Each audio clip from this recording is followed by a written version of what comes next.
আমি পারবো। কত যে পারছো তা তো দেখতেই পাচ্ছি। আমার বাবু সারাদিন দাঁড়িয়ে থাকার সময় নেই, মেয়েদের কাজ কি আর ছেলেরা পারে?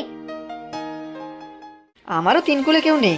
আগে পিসির কাছে থাকতাম, পিসিও গত হলেন, তাই কাকা বললো এখানে চলে আসতে। কাকার বয়স হয়েছে, দোকান একা সামলাতে পারে না। বুঝেছি, তোমার কপাল আমার মতোই পোড়া। নাও, হয়ে গেছে। উপকার করলে খুব। যাই, গিয়ে আবার রান্না করতে হবে, বিকেলে দোকান খুলতে হবে তাড়াতাড়ি।